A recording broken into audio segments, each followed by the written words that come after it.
Hallo zusammen. Pascal hier. Halo semuanya, saya Pascal dari Neutrality Studies. Hari ini saya berbicara untuk kedua kalinya dengan Bapak Ulrich Hayden. Beliau adalah jurnalis, penulis buku, dan sudah lama menjadi koresponden di Moskow untuk berbagai surat kabar Jerman. Ulrich, selamat datang kembali. Selamat siang, halo Pascal. Leider müssen wir mit einem sehr unschönen Thema anfangen. Sayangnya, kita harus mulai dengan topik yang cukup tidak menyenangkan, dan ini juga hal yang pribadi. Karena beberapa hari yang lalu, atau mungkin di akhir minggu lalu, kamu mendapat kabar dari bankmu di Jerman bahwa mereka menutup rekeningmu. Bisa kamu ceritakan sedikit tentang itu? Jelaskan ke kami apa yang sebenarnya terjadi. Karena yang disebut debanking, ini kan bisa dibilang semacam gambaran awal dari kemungkinan sanksi terhadapmu sebagai jurnalis Jerman yang bekerja di Rusia. Für dich als Journalisten, deutschen Journalisten in Russland. Ya, das hat mich schon geschockt. Ya, itu benar-benar membuat saya kaget. Kejadiannya hari Jumat minggu lalu, tanggal 13 Maret. Sebenarnya saya sudah agak menduga, atau mungkin lebih tepatnya, hal itu sudah terlintas di kepala saya, bahwa sesuatu seperti ini bisa saja terjadi. Karena sejak bulan Desember 2023, pihak bank sudah bilang mereka tidak bisa lagi melakukan transfer online ke Rusia. Katanya tidak memungkinkan. Mereka bilang karena mereka bank regional. Tapi itu jelas terdengar konyol. Karena Hamburg itu kan kota perdagangan internasional. Banyak orang asing tinggal di sana. Dan bisnisnya juga besar. Jadi kalau alasan mereka adalah karena statusnya bank regional, lalu tidak bisa punya hubungan bisnis dengan orang Jerman yang tinggal di Rusia, ya itu jelas. Ya, aneh saja. Tapi ya sudah, akhirnya saya harus improvisasi supaya bisa mengakses uang saya. An mein Geld ranzukommen. Irgendwie klappte das dann mit viel Zeitaufwand. Akhirnya memang berhasil juga, walau butuh waktu lama. Tapi sekarang saya harus cari cara baru lagi, harus improvisasi. Jadi begini, sebenarnya ada dua hal.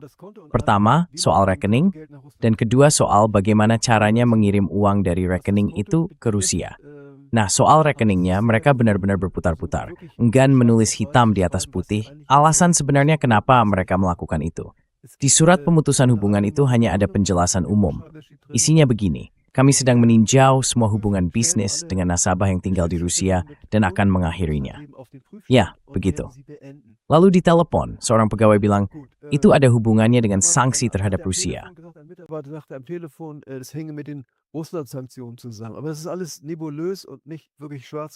Tapi semua itu masih samar-samar. Tidak ada yang benar-benar hitam di atas putih. Lalu dia bilang di telepon, pegawai bank itu juga bilang di telepon, ya, Anda terdaftar di mana? Saya jawab, di Rusia. Terus dia bilang, kalau Anda sekarang mendaftar di Jerman, mungkin penutupan rekening ini masih bisa dibatalkan. Saya bilang itu tidak mungkin, karena saya tinggal lebih dari setengah tahun di Rusia. Jadi aneh sekali, vertemais becomes journalist in Empirik Swakalitek you. Rumah tawaran seperti itu, swalak beling. Skill betuar mais far growth with you. Je bevna aneh. Ganz merkwürdig. Itu cara berpikir khas birokrat. Orang di seberang telepon itu cuma tahu, kalau kamu sekarang terdaftar di Jerman sebagai wajib pajak, maka suratnya bisa dibuat, dikirim, lalu mereka bisa menstempelnya dan selesai. Tapi, apa arti semua itu buat kamu secara pribadi? Ya tentu saja dia nggak paham. Was das für dich persönlich bedeutet, ist dem Herrn natürlich nicht klar. Saya juga berasumsi bahwa mungkin para pegawai yang berurusan dengan saya itu sebenarnya tidak punya masalah pribadi dengan saya. Dia juga memberi isyarat bahwa otoritas pengawas keuangan federal sedang memberi tekanan. Itu juga pernyataan yang menarik, karena dia seolah-olah menyiratkan bahwa pihak bank mungkin sebenarnya ingin menjaga jarak dari hal itu, tapi mereka tetap harus melakukannya. Dan sogar davon distanziert, aber sie müssen es eben machen. Ne? Und entweder wir haben es hier mit vorauseilendem Gehorsam. Entah ini soal kepatuhan berlebihan dari pihak bankmu, yang langsung bilang, oh tidak, hentikan semua urusan dengan Rusia sekarang. Bahkan untuk warga negara Jerman yang tinggal di sana, tidak ada lagi layanan perbankan pribadi, karena nanti bisa berisiko. Atau mungkin ada seseorang yang menelepon dan bilang, kita tidak mau itu, hentikan saja dari pihak resmi. Tapi tentu saja, hal seperti itu tidak akan pernah diumumkan secara terbuka. Jadi ya, pasti eine halt schweire Bremmehan so. Sepertinya. Er sagte auch, Russland Dia juga bilang, Rusia itu negara yang dianggap di luar sistem pajak. Jujur saja saya juga nggak paham apa maksudnya. Mungkin kalau kita coba berpikir dengan logika bank, mereka menganggap begini. Sekarang kan sudah nggak ada lagi hubungan resmi dan legal antara Rusia dan Jerman. Jadi katanya, kerjasama untuk mencegah pencucian uang juga nggak bisa dilakukan lagi, atau semacam itu. Ya ampun, tapi maksud saya, mereka kan sudah melarang saya mentransfer uang ke Rusia. Jadi pencucian uang itu bahkan nggak mungkin terjadi, karena saya saja sudah nggak bisa kirim uang ke sana. Jadi ini sebenarnya cuma soal keberadaan uang secara fisik di rekening di Jerman. Uangnya tetap di Jerman. Dan itu kan wilayah tanggung jawab mereka sendiri, di bawah kendali mereka. Aneh sekali semuanya ini. Ini jelas saja merupakan satu lagi bentuk tekanan terhadap individu, dan terutama terhadap para jurnalis. Apakah ini datang dari pihak resmi, atau hanya bentuk kepatuhan berlebihan dari sebuah bank Jerman? Kita tidak tahu. Tapi yang jelas, hal ini tetap menjadi bagian dari pola tekanan yang terus berlanjut.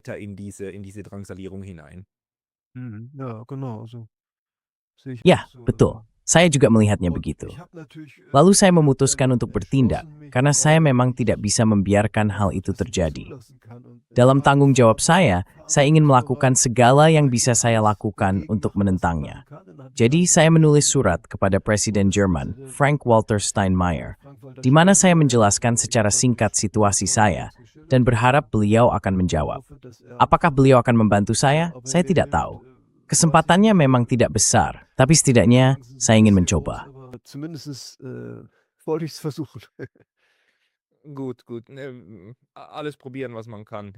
Baik.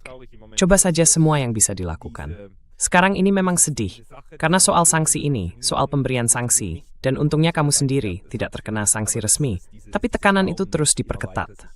Setiap bentuk interaksi, bahkan antara orang pribadi di Jerman dan Rusia, sekarang coba dibatasi. Dan karena kamu seorang jurnalis, dampaknya ke kamu tentu lebih besar lagi. Kamu masih melaporkan dari Moskow, menulis untuk Nachdenkseiten, dan juga untuk portal lain. Jadi, ja, einmal braucht es ECD des Momentu bevor second sulit. Ja, also man macht dir hier das Leben wirklich noch schwieriger. Gut, wir werden natürlich an der Sache dranbleiben. Baik, tentu saja kita akan terus mengikuti perkembangannya. Kalau ada sesuatu yang terjadi, tolong ceritakan pada kami. Tapi sebenarnya, hari ini kita ingin membahas topik utama, yaitu Republik Donbas. Kamu kan punya banyak pengalaman, bukan hanya di Moskow, tapi juga di Ukraina, di Donbas. Nah, tentang itu yang ingin kami bicarakan. Menurutmu, dari mana sebaiknya kita mulai kalau ingin memahami sejarah Donbas, bukan dari zaman abad pertengahan, tapi harus memahami konflik dan situasi yang terjadi sekarang? Dari mana ceritanya dimulai? Wo beginnt die Geschichte?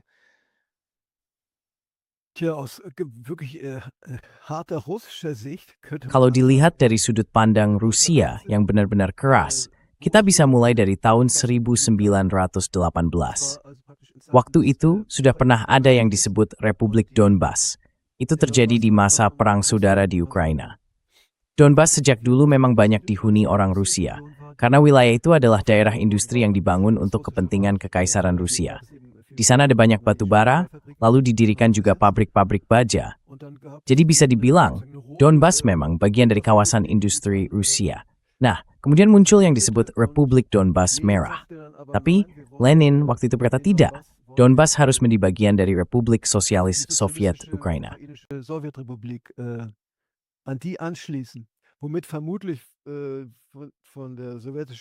Kemungkinan besar, ide dari kekuasaan Soviet waktu itu adalah untuk memperkaya wilayah pertanian Ukraina dengan menambahkan bagian Donbas yang lebih berkarakter proletar dan Bolshevik.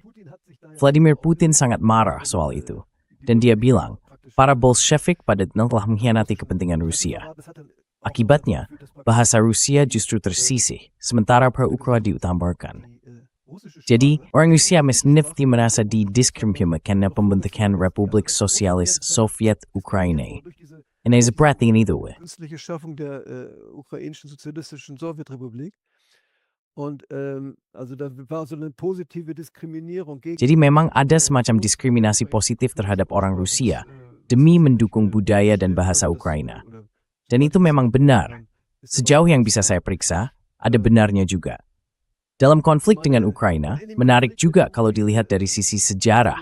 Bukan hanya Donbas yang ditambahkan ke wilayah Ukraina, tapi juga daerah lain seperti Crimea yang diberikan oleh Khrushchev pada tahun 1954. Lalu ada Ukraina Barat, wilayah yang sekarang disebut Ukraina Barat, yang sebenarnya dulu milik Polandia sampai tahun 1939. Nah, semua wilayah itu sekarang dibelah mati-matian oleh para nasionalis Ukraina, seolah-olah semuanya adalah wilayah asli Ukraina sejak dulu, padahal jelas tidak begitu. Ganz offensichtlich nicht stimmt. Aber es ist im Prinzip ja jetzt egal, also was den heutigen. Tapi pada dasarnya, sekarang itu sudah tidak terlalu penting lagi. Kalau kita bicara soal konflik yang terjadi sekarang, awalnya dimulai tahun 2014 dengan kudeta di Kiev. Peristiwa itu langsung memicu gerakan protes di wilayah tenggara Ukraina, dari Kharkiv, Donetsk, Luhansk, sampai ke Odessa. Saat itu ada demonstrasi dari warga Rusia yang membawa bendera Rusia, menuntut persahabatan dengan Rusia dan hubungan ekonomi yang lebih erat. Di Kharkiv, bahkan sempat diadakan kongres pada akhir Februari, di mana para deputi dari Ukraina Tenggara berkumpul. Presiden Yanukovych seharusnya juga berbicara di sana, tapi dia sudah secara ilegal dari Kiev. Illegalerweise da vertrieben wurde aus Kiew. Aber das hat dieser Kongress hat dann doch keine Wirkung. Tapi kongres itu akhirnya tidak membawa dampak apa-apa, karena pemerintah hasil kudeta di Ukraina bertindak dengan pasukan serbu, yaitu kelompok militan pro-Maidan. Terjadi pertempuran memperebutkan kantor administrasi wilayah di Kharkiv. Awalnya gedung itu diduduki, lalu direbut kembali oleh para pejuang pro-Maidan. Hal yang mirip juga terjadi di Odessa, di mana para demonstran berlindung di gedung Serikat Pekerja setelah kamp tenda mereka diserang. Isemedes wordt distreng, en gesuge bor. En tu elist en ignamt goros grain protes tersebut. Also gegen diese gesamte Protestbewegung. Und die einzigen, die sich sozusagen dan satu-satunya pihak yang bisa dibilang ikut dalam apa yang disebut musim semi Rusia itu, karena sebenarnya itu semacam kebangkitan Rusia di Ukraina Tenggara, bukan berarti mereka ingin langsung bergabung dengan Rusia. Awalnya, itu lebih merupakan upaya untuk memperjuangkan sedikit otonomi untuk melindungi bahasa dan budaya Rusia, dan menolak apa yang mereka anggap sebagai pemaksaan Ukrainisasi, yang sebenarnya sudah terjadi sejak tahun 2005. Maksudnya, di universitas dan sekolah-sekolah di wilayah tenggara Ukraina, bahasa Ukraina dipaksakan menjadi bahasa utama. Hal itu membuat banyak orang kesulitan, karena itu bukan bahasa ibu mereka. Dan kemudian, terjadilah pendudukan di Donetsk dan Luhansk oleh para aktivis. Mereka tidak bersenjata, tapi bukan bentuk perlawanan sipil.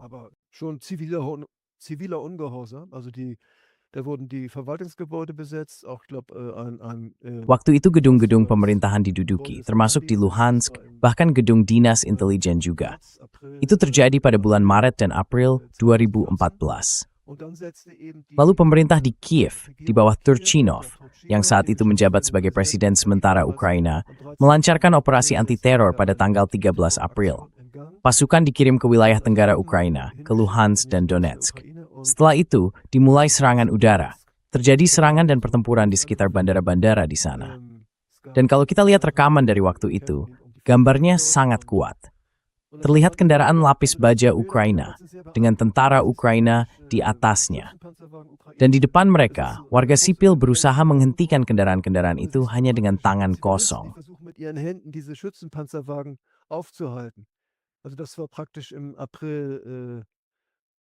Itu terjadi sekitar bulan April 2014. Artinya, waktu itu masih benar-benar konflik di dalam satu negara, yaitu negara Ukraina sendiri. Sebuah perang saudara. Ya, perang saudara. Dan hal itu benar-benar sudah dilupakan oleh media Jerman dan media Barat.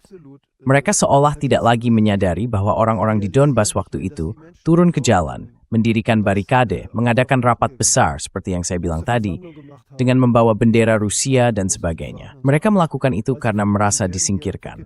Karena di hadapan mereka muncul pemerintahan nasionalis dari Ukraina Barat yang punya pandangan sejarah yang sama sekali berbeda. Bagi mereka, tanggal 9 Mei bukan lagi hari kemenangan atas fasisme Hitler. Mereka bahkan tidak mau merayakan Natal Ortodoks Rusia. Das russisch-orthodoxe Weihnachten feiern. Die wollen, ja, und das hat man ja auch gesehen, wurden auch Mereka memang menginginkannya, ya, dan itu juga sudah terlihat. Semua monumen, terutama monumen Soviet dan Rusia, sudah dibongkar. Bahasa Rusia juga dilarang digunakan. Jadi semua kekhawatiran itu benar-benar terjadi. Tindakan untuk menduduki sebuah gedung memang langkah yang sangat radikal. Tapi langkah seperti itu sudah dilakukan di Kiev pada tanggal 30 November 2013. Saat itu ada bentrokan antara mahasiswa dan polisi, dan setelah itu situasinya tiba-tiba makin radikal. Dari Maidan kemudian muncul gerakan yang bisa dibilang bersifat militan. Setidaknya ada kelompok kanan nasionalis yang cukup kuat, yang bahkan menduduki sampai 13 gedung pemerintahan di Kiev. Jadi kalau sekarang ada yang bilang bahwa kekerasan itu dimulai oleh penutur bahasa Rusia di Donbas, itu sama sekali tidak benar. Kekerasan justru dimulai dengan pendudukan gedung-gedung pemerintahan di Kiev. Mit der Besetzung von Regierungsgebäuden in Kiew. Maaf, menurut saya ini poin yang sangat-sangat penting. Karena pertanyaannya kan, bagaimana semua ini berkembang? Masalahnya bukan cuma bahwa Viktor Yanukovych didukung, jadi dipilih, terutama oleh wilayah timur. Saya kira lebih dari 80% pemilih dari timur dan dari Donbas memilih dia, juga dari Crimea. Dan kemudian, pada Februari 2014, presiden yang berpihak ke timur itu digulingkan. Tapi yang penting juga, sudah ada presiden sejak November, ketika kelompok pemberontak yang tidak suka dengan pemerintah itu begitu saja menduduki gedung-gedung. Lalu orang-orang di Donbas bilang, ya sudah, kita lakukan hal yang sama di sini, karena di sini kita mayoritas. Jadi sekarang kita ambil alih. Dan dari situ, semuanya berkembang secara alami di dalam negeri, karena satu pihak belajar dari pihak lain. Ich meine, diese Donbass-Leute sind eigentlich absolut friedlich. Maksud saya, orang-orang Donbas itu sebenarnya orang yang sangat damai. Kalau kamu tanya mereka, apa yang sebenarnya terjadi tahun 2014? Gimana semua itu mulai? Mereka bilang, ya di Kiev, orang-orang berdemonstrasi dan kami bekerja. Itu yang kamu dengar dari semua orang. Artinya mereka ini bisa dibilang orang-orang yang rajin bekerja. Tapi yang aneh waktu itu, saya kebetulan ada di sana. Di sana diputar video-video besar di layar lebar tentang mafia di Donbas dan tentang, ya sebenarnya mafia itu ada di seluruh Ukraina. Tapi maksud saya, orang-orang Donbas ini oleh para nasionalis disebut dan dijek sebagai ya fatniki, orang-orang pro-Rusia, sebagai mafia dan dijadikan bahan olok-olok. Lächerlich gemacht und also es fehlte von Anfang an auf dem Maidan überhaupt. Sejak awal, di Maidan itu sama sekali tidak ada semangat seperti ayo kita benar-benar jadi satu bangsa, ayo kita saling bicara. Yang muncul justru sikap agresif dan sombong, seperti kami ini yang ingin ke Eropa, kami lebih baik dari yang lain. Jadi mereka sama sekali tidak mau berurusan dengan orang-orang yang dianggap tertinggal di Donbas. Dan hal itu pada akhirnya diambil alih juga oleh para politisi Jerman Barat. Karena saya perhatikan betul waktu itu, tahun 2013-2014, selama peristiwa Maidan, tidak ada satupun kunjungan dari politisi Eropa ke Donbas, ke Lugansk atau ke Crimea. Tidak satupun. Padahal, waktu itu semua wilayah itu masih bagian dari Ukraina. Warganya masih warga negara Ukraina.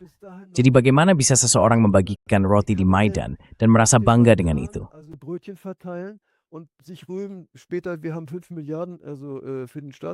Belakangan, kita menyediakan 5 miliar untuk mendukung kudeta di Ukraina, seperti yang dijelaskan Nuland dengan penuh kebanggaan. Tapi sejak awal, semua itu dilakukan tanpa memperhatikan rakyat Ukraina sendiri, terutama mereka yang berbahasa Rusia dan secara budaya terhubung dengan Rusia.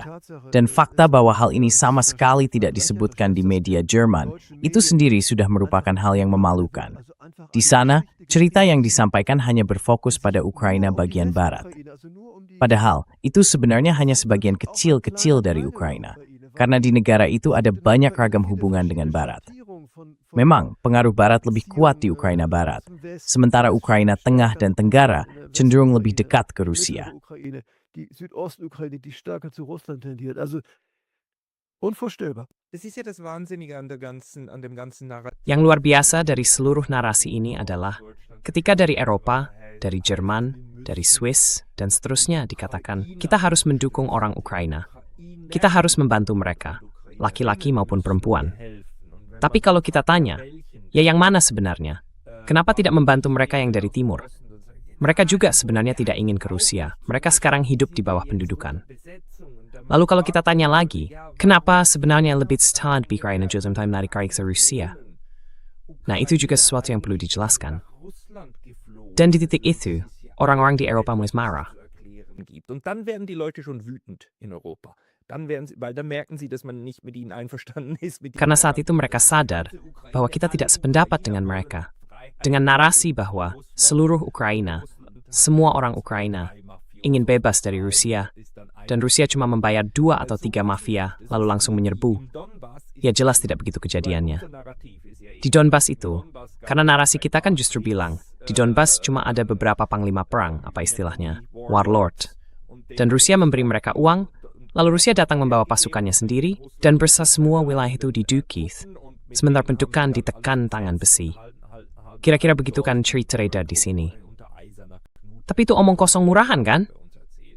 Das ist einfach billiger Quatsch, oder? Ja, vor allen Dingen ist es ja so, sie könnten, wenn sie sagen, also die russische... Ya, terutama begini. Mereka bisa saja bilang seperti yang dikatakan Steinmeier, bahwa Rusia bahkan mengirim pasukan pada tahun 2014.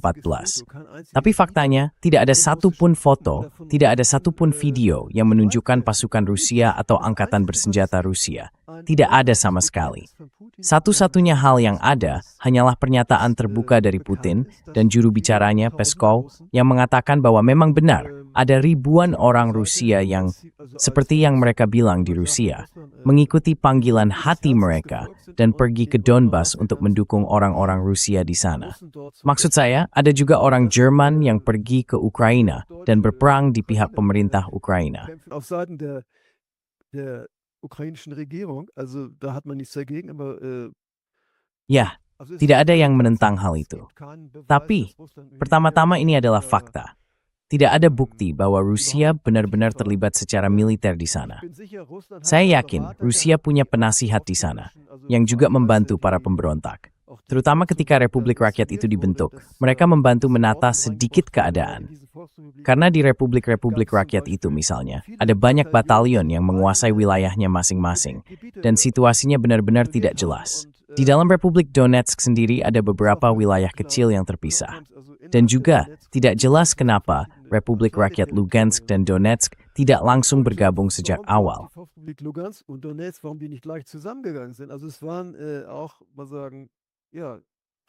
Ada juga perpecahan yang cukup besar, dan saya pikir di situ para penasihat Rusia pasti ikut membantu.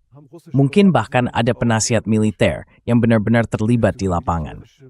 Tapi orang-orang yang saya temui di Lugansk dan sekitarnya selalu bilang ke saya, semua senjata yang mereka punya di sana, mereka rebut dari pasukan Ukraina. Dan semua pihak yang membenci Rusia itu, sampai sebelum tahun 2022, belum pernah menunjukkan satupun foto pasukan Rusia di Ukraina. Jadi memang tidak ada. Menurut saya, memang tidak perlu ada, karena Rusia sama sekali tidak tertarik untuk tampil dengan kekuatan militer besar di sana. Tujuan Rusia sebenarnya adalah agar wilayah Donbas mendapat otonomi tertentu, perlindungan bagi bahasa Rusia, dan hal-hal semacam itu tetap di dalam wilayah Ukraina. Schutz der russischen Sprache und so weiter innerhalb der Ukraine. Das hat Russland ja praktisch. Dan itu memang dijalankan Rusia hampir sampai tahun 2022. Saya sendiri waktu itu ada di sana. Saya berbicara dengan para relawan yang berbaring di parit-parit pertahanan di Donetsk dan di pinggiran kota. Mereka bilang, kami terus-menerus ditembaki, kami ingin membalas, tapi kami tidak diizinkan menembak balik. Dan itu sangat membuat mereka kesal. Sekarang juga banyak orang yang bilang mereka marah pada Rusia karena Rusia tidak lebih cepat masuk. Iva Magdwinai, Richard Bruzi Stepward Alwa. Hal-hal menadvi im akwing, hadi thwal, and itad tepweb diting langsung asans. Details, die erfährt man natürlich nur, wenn man dort vor Ort ist. Man erfährt die Details nur, Rincian sebenarnya baru bisa diketahui di lapangan. Tapi gambaran besarnya seharusnya sudah cukup jelas. Karena dua republik rakyat itu, waktu itu menyatakan kemerdekaannya. Itu terjadi sekitar musim panas atau musim gugur tahun 2014. im Herbst Pada Mei 2014. Mai 2014. Im Mai bereits. Im Mai haben sie ihre Unabhängigkeit erklärt und bis Februar 22 hat Russland Sampai Februari 2022, Rusia belum mengakui deklarasi kemerdekaan itu. Rusia tidak pernah bilang, ya, kalian merdeka, kami dukung kalian, atau semacamnya. Tidak. Strateginya dari awal selalu untuk mempertahankan Donbas tetap berada di dalam Ukraina. Itulah juga kerangka utama dari perjanjian Minsk 1 dan 2, bahwa Donbas tetap menjadi bagian dari Ukraina. dass der Donbass eben dort drin bleibt. Ja, es war ja auch im Prinzip, es war ja im Prinzip auch mal sagen, die Sebenarnya, sejak awal, itu juga harapan Rusia. Kalau mereka bisa mencapai tujuannya lewat tekanan politik, maksudnya supaya Donbas mendapat otonomi, maka Ukraina akan menjadi seperti yang mereka inginkan, negara yang netral. Karena kalau Donbas punya suara di parlemen Ukraina, semua tindakan berlebihan yang kemudian terjadi mungkin tidak akan pernah terjadi. Itu pasti akan memicu skandal internasional kalau sebuah negara punya wilayah otonom yang kemudian diperlakukan seperti itu. Tapi sekarang wilayah itu terputus, terisolasi, dan tertutup oleh selubung keheningan. Hampir tidak ada lagi informasi tentang apa yang sebenarnya terjadi di Donbas. Bagi Rusia, ini sebenarnya sangat tidak menguntungkan, karena sekarang hanya media Rusia yang memberitakan hal itu, sementara jurnalis Barat hampir tidak pernah lagi pergi ke sana. Und nicht die westlichen Journalisten fahren ja kaum noch dahin. Ja. Also eben die ganze Strategie aus russischer Seite hin war. Jadi begini, seluruh strategi dari pihak Rusia sebenarnya adalah upaya untuk menetralkan Ukraina secara institusional. Maksudnya, agar Ukraina tetap netral. Jadi Ukraina tidak menjadi anggota NATO, tapi juga tidak ditarik masuk ke dalam pengaruh Rusia. Artinya, Ukraina tidak akan menjadi seperti Belarus kedua, melainkan tetap berada di posisinya, karena wilayah Donbas berfungsi sebagai penyeimbang terhadap Ukraina bagian barat. Dengan begitu, situasinya bisa tetap stabil. Dan sebenarnya, itu hampir saja berhasil kalau saja tidak terjadi peristiwa Maidan. Kalau Maidan tidak berlanjut sejauh itu, dan kalau tidak ada proses pembangunan politik, yang kemudian justru terus-menerus melemahkan perjanjian Minsk.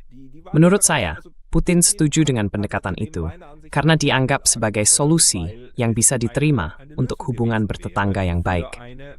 Atau bagaimana menurutmu? Oder wie siehst du das? Doch, also ich meine, das war Ya, maksud saya begini. Rusia sebenarnya menjalankan kebijakan yang bersifat defensif. Mereka berusaha melakukan segala hal di tingkat diplomatik untuk melindungi keamanan mereka. Melindungi keamanan mereka berarti memastikan bahwa Ukraina tidak menjadi anggota NATO dan bahwa tidak ada, katakanlah, kelompok Nazi atau kelompok yang sangat anti-Rusia yang berkuasa di pemerintahan. Dan hal itu sebenarnya bisa dicegah kalau wilayah Donbas benar-benar mengintegrasi kedaulatan Ukraina dengan status otonomi. mit seiner Autonomie in das ukrainische Staatswesen. Ja, also und Ya, jadi begini, maksud saya kedermawanan Putin itu ya, bisa dibilang sama sekali nggak dihargai. Maksud saya, seperti yang sudah saya bilang, bahkan ada orang Rusia sendiri yang bilang dia terlalu lembut, terlalu sabar, dan seterusnya. Tapi ya itu topik lain. Ini memang tragis. Saya terakhir kali berada di wilayah itu bulan Januari, di Mariupol, dan sebenarnya hampir setiap tahun saya ke Donbas, sejak 2014. Buat saya, tempat itu sudah seperti rumah kedua. Kalau saya jalan di Donetsk, saya kenal jalan-jalannya, dan rasanya aneh, tapi juga ada Titan. Tentu saja saya tetap berusaha untuk berpikir jernih dan objektif. zu bleiben und aber man wird irgendwie Teil dieses Konflikts. Tapi pada akhirnya kita jadi bagian dari konflik ini juga, dan kadang itu sangat menyakitkan. Saya ingat misalnya satu kejadian. Tahun 2015, saya mengunjungi sebuah sekolah di Donetsk. Waktu itu, anak-anak di sana bercerita dengan semangat dan bangga bahwa mereka sudah bisa mengenali peluru yang terbang di atas kota atau yang meledak di suatu tempat. Mereka tahu peluru jenis apa itu dan dari mana asalnya. Bayangkan saja hal seperti itu. Dan sekarang, kita berada dalam situasi di mana anak-anak berusia 12 tahun yang lahir pada tahun 2014, tahun terjadinya perang saudara atau bisa dibilang tahun kudeta, sekarang sudah berumur 12 tahun dan sebenarnya tidak mengenal apapun selain perang. Die kennen eigentlich nichts anderes als Krieg, ne? Und das ist ja schrecklich. Dan itu memang mengerikan dan sebenarnya juga merupakan kesalahan besar dari pihak Barat. Karena anak-anak yang lahir dan tumbuh di tengah perang, yang tidak mengenal kehidupan lain, mereka sama sekali tidak dikenal. Kalau ada berita tentang anak-anak dari Ukraina, yang dibahas biasanya anak-anak dari Ukraina Tengah, tapi bukan dari Donbas. Dan ya, maksud saya, prinsip-prinsip kemanusiaan yang seharusnya dijunjung tinggi oleh Eropa, itu sekarang dilanggar. Lebih parah lagi, sekarang di Jerman justru ada upaya aktif untuk mendiskriminasi dan bahkan mengkriminalisasi bantuan kemanusiaan.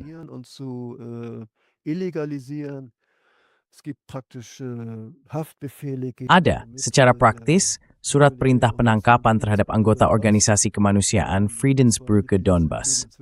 2 anggotanya sekarang tinggal di Moskow, tapi di media Jerman terus saja muncul kampanye semacam itu.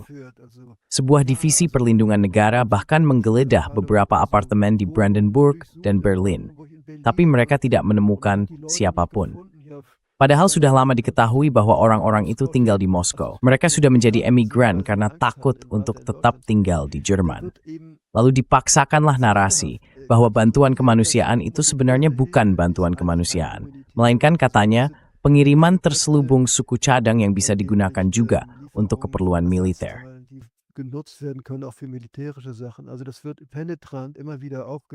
Hal itu terus-menerus diulang dan dimunculkan lagi dan lagi. Tapi pertanyaannya, apa yang sebenarnya dilakukan oleh organisasi kemanusiaan Barat sendiri? Kalau mereka menganggap jembatan perdamaian Donbas itu ilegal, dan kemudian menyebut setiap bentuk bantuan ke Donbas sebagai dukungan terhadap terorisme, yang sebenarnya sulit dibayangkan, maka seharusnya mereka bisa bilang, ya, kami punya jalur sendiri, kami sudah kirim palang merah ke sana, kami sudah lakukan ini dan itu. Tapi faktanya kan tidak begitu. Setahu saya, Palang Merah tidak hadir di sana, dan juga tidak ada organisasi bantuan Jerman lainnya.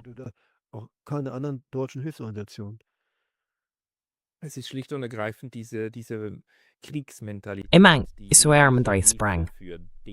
Segslu bentuk rumah utmusolf, en magap som resu tjbeitip sword suosruk. Bandsparteien. Untuk anak-anak, maksudnya untuk warga sipil, katanya itu juga sudah dianggap bersifat militer dan semacamnya.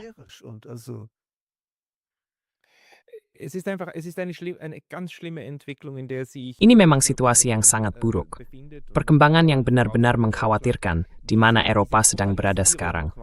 Dan sayangnya, Jerman ada di garis depan.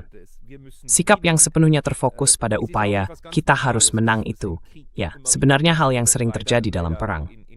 Tapi yang menyedihkan, di Eropa Barat hal ini berubah jadi ideologisasi total. Artinya, orang berhenti membedakan, semua hal dilihat hanya dari sisi musuh, dan bahkan warga sipil pun ikut terseret ke dalamnya. Kita bisa lihat sekarang juga dengan Iran, bagaimana Kanselir Merz membenarkan serangan Amerika dan Israel terhadap Iran, dengan alasan bahwa Iran juga pernah melanggar hukum internasional. Jadi sekarang boleh diserang.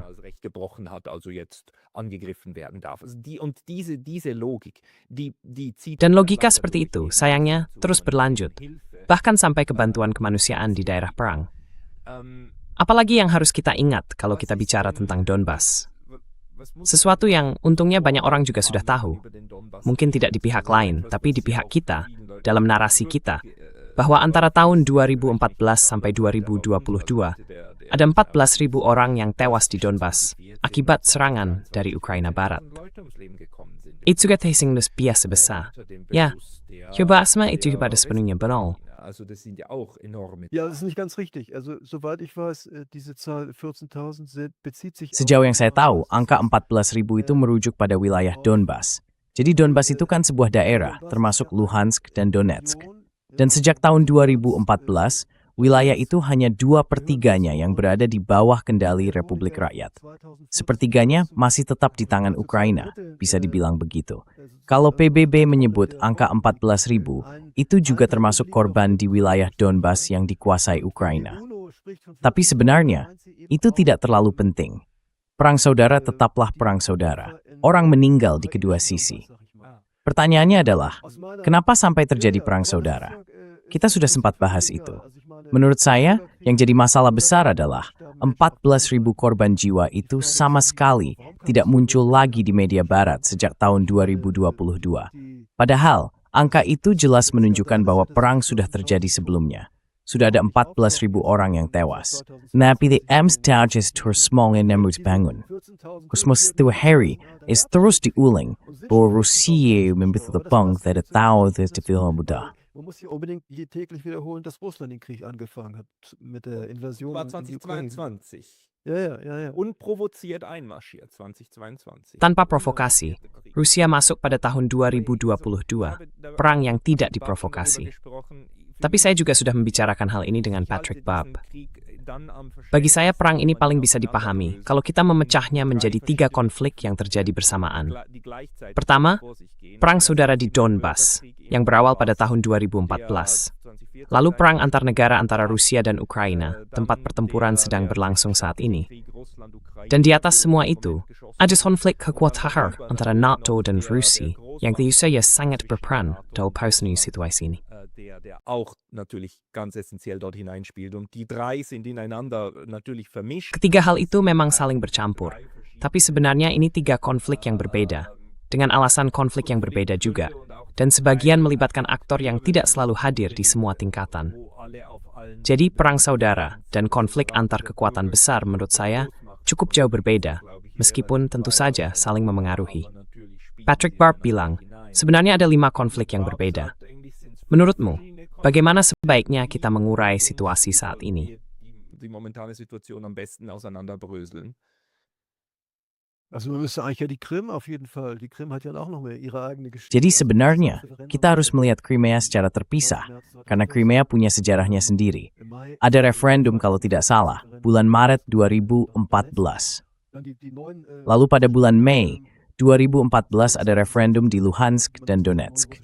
Sementara wilayah Rusia yang baru, seperti yang disebut di Rusia, yaitu Kherson dan Zaporizhia, baru bergabung dengan Rusia lewat referendum pada tahun 2022.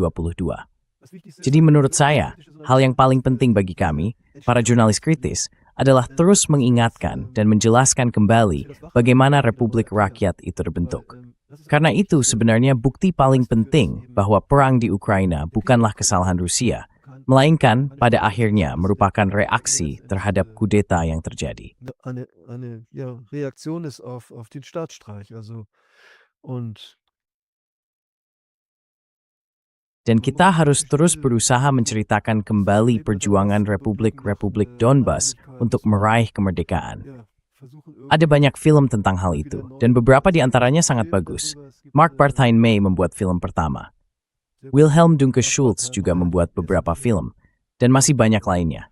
Baru-baru ini, saya menghadiri sebuah festival film di Moskow yang diselenggarakan oleh RT, di mana banyak film tentang Donbas juga ditayangkan. Ada satu film dokumenter yang sangat bagus, benar-benar menonjol, berjudul Di Tepi Jurang, karya Maxim Fadiev.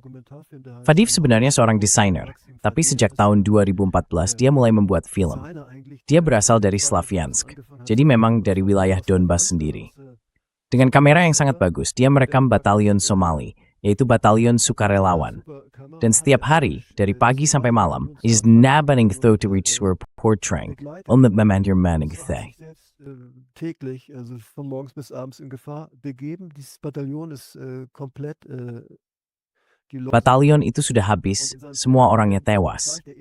Dan di filmnya, dia menunjukkan bagaimana orang-orang itu di bawah pabrik baja Azov berusaha mengusir batalion Azov dari rumah-rumah tempat mereka bersembunyi. Film itu banyak bicara tentang semacam patriotisme yang sebenarnya tidak kita kenal. Patriotisme dari masyarakat Donbas, yang bahkan siap berjuang, tapi bukan untuk sesuatu yang dibuat-buat. Mereka berjuang untuk nilai-nilai budaya mereka, untuk bahasa Rusia mereka, into a public stretching battlegroup, sebesar Vereinigung in Orthodox Rusia. Was ihnen wichtig ist, auch vielleicht ihr Glauben, also der russisch-orthodoxe Glauben. Und du siehst praktisch diese Soldaten, wie sie essen. Dan kamu benar-benar bisa melihat para prajurit itu. Bagaimana mereka makan, bagaimana mereka tidur, bagaimana mereka berbicara satu sama lain, bagaimana mereka berkomunikasi lewat radio, mengumpulkan informasi. Jadi ini sama sekali bukan tontonan yang penuh emosi atau bernuansa militeristik, tapi benar-benar film dokumenter, di mana kamu seolah-olah berada langsung di tengah peristiwa itu. Filmnya sendiri menarik, tapi film ini menghadapi kesulitan besar untuk mendapat perhatian di Rusia, karena ada banyak spekulasi. Kenapa begitu sulit? Sekarang film itu sudah tersedia di perpustakaan daring saluran utama Rusia. Total ada 4 episode, masing-masing berdurasi sekitar 2 jam. Der hat insgesamt 4 Folgen, jeweils 2 Stunden, also ein riesiges Werk. Itu karya yang sangat besar. Tapi di Rusia, film itu tidak begitu disukai oleh bioskop, tidak mendapat tempat yang baik. Sutradaranya, Maxim Fadeev, bilang dalam sebuah diskusi panel bahwa itu tidak bisa dibiarkan begitu saja. Katanya, pada Perang Dunia Kedua, atau seperti orang Rusia menyebutnya, perang patriotik besar. Misalnya, saat pembebasan Budapest, ada sekitar 20 juru kamera yang bertugas. Tapi sekarang, di Pokrovsk, di Ukraina hanya ada 1 atau 2 orang saja. Buat saya itu sudah cukup jelas, menunjukkan bahwa di masyarakat Rusia memang ada orang-orang yang merasa upaya untuk menumbuhkan semangat patriotik masih terlalu sedikit. Patriotische Aufklärung betrieben wird und Russland, aber die russische Führung Rusia, tapi saya rasa para pemimpinnya tidak ingin hal seperti itu terjadi. Maksudnya mereka tidak ingin film semacam itu ditampilkan di posisi utama. Karena itu bisa memicu emosi yang sangat kuat. Soalnya, kalau orang Rusia melihat para prajurit muda itu, umur 25, 30, 35 tahun, tidak ada yang lebih tua dari 40, dan melihat bagaimana mereka berjuang, itu sangat menyentuh bagi orang Rusia. Dan mereka semua mati. Lalu muncul pertanyaan, apakah kita sebagai bangsa Rusia sebenarnya sudah berbuat cukup dalam konflik ini?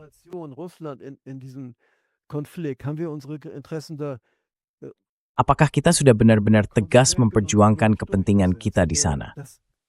Mungkin bagi banyak orang Eropa, apa yang saya katakan ini terdengar gila. Tapi kita harus melihat Rusia apa adanya, seperti kenyataannya. Di sana ada banyak nuansa yang berbeda. Ada orang yang mungkin menentang perang, tapi ada juga yang berpikir kita harus lebih mendukung Republik Rakyat dan wilayah baru itu. Dan ada juga yang berpendapat kita harus bertindak lebih keras terhadap Ukraina. Jadi, Renaissance debut. Also diese Meinung gibt es auch. Ya, tidak. Soal film itu, mungkin karena setiap film perang yang tidak menampilkan para tentara menang dengan gagah berani, lalu menancapkan bendera di puncak dan berkata, kami berhasil menaklukkannya. Tapi justru memperlihatkan bagaimana orang-orang mati. Setiap film perang seperti itu, otomatis juga jadi film anti-perang. Karena film seperti itu benar-benar menggambarkan kengerian dan horor perang. Dan dengan begitu, juga menumbuhkan rasa takut terhadap perang itu sendiri. Dan hal seperti itu seringkali bukan sesuatu yang ingin dilihat orang di masa perang. Tapi setelah perang berakhir, barulah hal-hal seperti itu muncul. Itu bisa kita lihat juga di Jerman.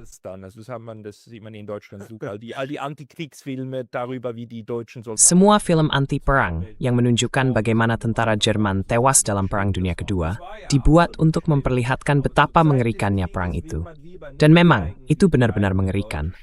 Tapi pada masa perang, orang tentu tidak ingin menampilkan bagaimana pasukan sendiri mati. Ya, memang menyedihkan bahwa mentalitas perang ini sayangnya muncul di kedua belah pihak. Dan spiral perang ini yang kita lihat di Jerman adalah bahwa bagian dari sejarah ini benar-benar diabaikan. Bagian tentang penderitaan Donbas, tentang bagaimana Donbas diputuskan, dan bahwa sebenarnya Ukraina menginginkan wilayah Donbas, tapi tidak menginginkan penduduknya. Nah, hal seperti itu justru mengundang masalah. Das laden Aber man ja muss auch- die Leute ein. Man muss auch sagen, eigentlich, das Kita juga Leid, harus mengatakan, sebenarnya bukan hanya penderitaan di Donbas, tapi juga penderitaan para pria Ukraina yang ditangkap begitu saja di jalan. das Leiden Penderitaan para Demokrat Ukraina. Partai-partai mereka dilarang, para jurnalisnya dipenjara. Jadi ada ribuan orang Ukraina yang sekarang mendekam di penjara. Ada juga Ruslan Kozaba misalnya, seorang pasifis terkenal yang sekarang tinggal di New York, karena kalau dia tetap di sana, dia pasti dituduh melawan komaitan terhadap negara. Hätte man ihn angeklagt, sonst wenn er da geblieben wäre. Also Es gibt so viele Videos, die sind so unglaublich brutal. Ada begitu banyak video yang luar biasa brutal. Salah satunya, yang mungkin tidak akan pernah saya lupakan, dan seharusnya saya tidak menontonnya, memperlihatkan dua tentara Ukraina yang ingin menyerah kepada pasukan Rusia di medan perang dengan tangan terangkat. Lalu mereka ditembak dari belakang oleh tentara Ukraina sendiri. Itu benar-benar ya, sungguh luar biasa kejam apa yang terjadi di sana. Karena itu, seharusnya seluruh upaya negara-negara Eropa difokuskan untuk mengakhiri perang ini secepat mungkin lewat jalur diplomasi. Tapi kenyataannya, sudah 4 tahun hal itu tidak terjadi. Sebaliknya, Ukraina terus dibanjiri senjata, yang pada akhirnya hanya membuat lebih banyak orang Ukraina dikorbankan di garis depan. Bagi saya, itu adalah kejahatan besar. Tapi ya, sayangnya tidak bagi sebagian besar orang Eropa. Für eine Mehrheit der Europäer. ja, ich meine, man muss auch dann auch mal genauer hingucken. Ya, maksud saya, kita juga perlu melihat lebih dekat apa yang dikatakan Christoph Warner, koresponden Welt di Kiev. Kadang dia menyampaikan hal-hal yang cukup menarik. Sebenarnya dia sepenuhnya sejalan dengan kebijakan resmi Jerman. Tapi sesekali dia mengatakan hal-hal yang juga berguna bagi kita, sampai-sampai layak untuk dipublikasikan. Misalnya, dia bilang dulu dia mengira istilah Rusifikasi itu cuma propaganda Rusia. Tapi kemudian dia sendiri melihat di Kiev bagaimana hal itu terjadi. Dan itu benar-benar mengerikan. Menurut saya, itu pernyataan dari seorang liberal biasa katakanlah. Seorang liberal Eropa yang seharusnya bisa diterima secara luas di seluruh Eropa. Atau dia juga bilang, dia melihat sendiri bahwa sudah sekitar 70.000 orang atau bahkan lebih telah kembali dari Ukraina ke Mariupol. Zurückgekehrt sind aus der Ukraine nach Mariupol. Also in das Mariupol, was die Russen sozusagen Jadi ke Mariupol, yang bisa dibilang diambil alih oleh Rusia itu, sekarang ada orang Ukraina yang kembali secara sukarela. Mereka kembali karena mereka mencintai kota itu. Karena itu kampung halaman mereka. Itu kan sebenarnya nggak cocok dengan narasi yang sering kita dengar, ya, bahwa di Mariupol semua orang kabur. Siapapun yang bisa, pasti melarikan diri. Saya sendiri pernah ke sana dan melihat bagaimana kota itu sekarang sudah dibangun kembali, hampir 90%. Di universitasnya, gedungnya luar biasa, bahkan teater yang dulu hancur pun sudah berdiri lagi. Dan waktu itu saya bilang, saya tanya ke para rektor, bagaimana keadaan di universitas sekarang? Di Jerman orang bilang, semua warga Ukraina yang normal sudah meninggalkan kota ini. Lalu dia menjawab, tidak, kenapa harus begitu? Para patriot sejati justru tetap di sini. Kami ini tenaga pengajar di universitas. Wir sind hier das Lehrerpersonal an der Uni. Das sind alle Leute, die haben hier Mariupol an der Uni. Semua orang itu dulu kuliah di universitas di Mariupol, dan sekarang mereka kerja di sana, misalnya sebagai dosen hukum dan sebagainya. Nah, yang menarik, orang-orang yang saya ajak bicara di sana selalu bilang, kalau ada bangunan baru, ya, itu dibangun oleh orang Rusia, itu juga dibangun oleh orang Rusia. Padahal sebenarnya mereka sendiri juga orang Rusia. Mereka juga sudah dapat paspor Rusia. Dan di universitas itu memang ada fasilitas yang luar biasa modern. Pusat multimedia, aula tari dan teater, juga aula konser yang sangat besar.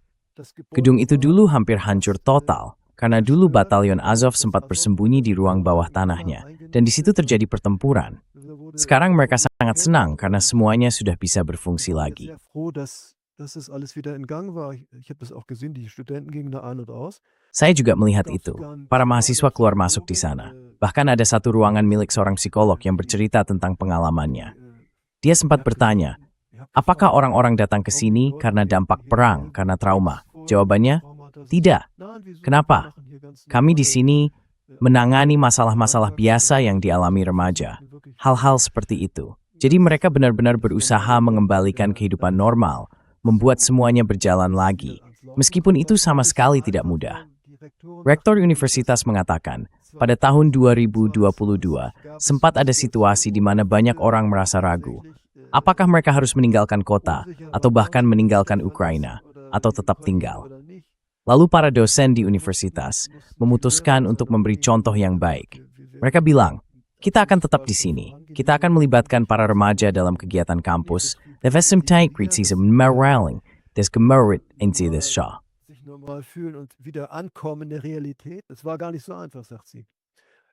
Itu sama sekali nggak mudah, katanya. Ya jelas, siapa sih yang mau mati? Bahkan pihak Rusia pun nggak bisa menjamin kalau wilayah itu bisa dipertahankan. Kita tahu juga, di Kharkiv dan Kherson, pasukan Rusia akhirnya mundur lagi, menyerahkan wilayah yang sudah mereka kuasai. Jadi begini, waktu itu saya juga punya kesempatan ngobrol dalam satu kelompok kecil dengan beberapa mahasiswi. Saya tanya ke mereka, kalian ini siapa sebenarnya? Orang Rusia atau Ukraina? Dan mereka menjawab serempak, kami orang Mariupol. Nah itu menarik, semacam rasa patriotisme lokal gitu. Mereka juga nggak mau dipaksa masuk ke dalam pertanyaan seperti, kamu orang Rusia atau orang Ukraina? Saya merasa itu sangat simpatik. Tapi justru orang Jerman seharusnya bisa benar-benar memahami hal seperti itu.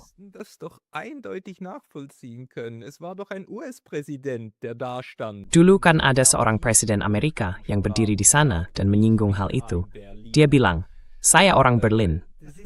Nah itu kan intinya. Orang merasa terikat dengan lingkungannya sendiri, merasa bagian dari kota atau daerah tempat dia berasal.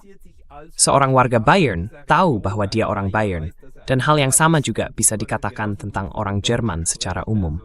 Jadi, meskipun mungkin tidak selalu terlihat begitu, kita harus memahami bahwa orang merasa punya akar di daerahnya masing-masing.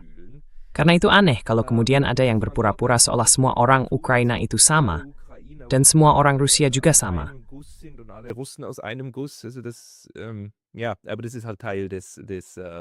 Tapi ya, itu memang bagian dari narasi perang, sayangnya. Tapi baiklah, saya senang ada jurnalis dan koresponden seperti kamu, Ulrich, yang bisa menjelaskan bagaimana semua itu berjalan, dan sekarang juga bisa berbagi dari pengalamanmu sendiri. Karena itu, makin penting bahwa kamu bisa melaporkan semuanya. Sebentar, sebelum kita akhiri, orang-orang yang ingin mendukung kamu, sekarang tentu agak sulit untuk mengirim bantuan atau dukungan apapun. Tapi, apakah masih ada cara? Mit semua empat to be strength, at a source bit burning.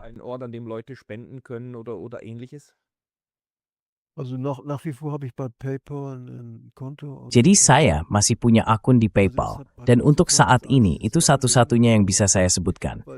Karena transfer ke Hamburger Sparkasse sebaiknya tidak saya lakukan. Bisa saja itu segera berakhir.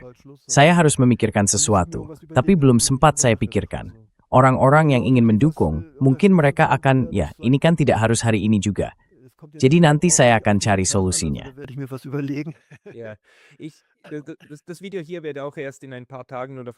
Video ini baru akan tayang beberapa hari lagi, atau mungkin minggu depan. Sampai saat itu, kalau kamu punya sesuatu, kirim saja ke aku. Nanti akan aku masukkan ke deskripsi video ini. Akun PayPalmu juga akan aku cantumkan di sana. Dan untuk Anda, para pendengar yang ingin mendukung Ulrich Hayden, silakan lihat di deskripsi video ini. Kita harus terus lanjut. Liputan langsung di lapangan itu sangat penting, supaya kita tahu bagaimana kehidupan sebenarnya berjalan dan juga bagaimana itu berlangsung. Ulrich, ada lagi yang ingin tambahkan? Tidak? Baiklah. Ulrich Hayden, terima kasih atas waktumu hari ini. Ulrich Hayden, danke für deine Zeit heute. Ich bedanke mich auch.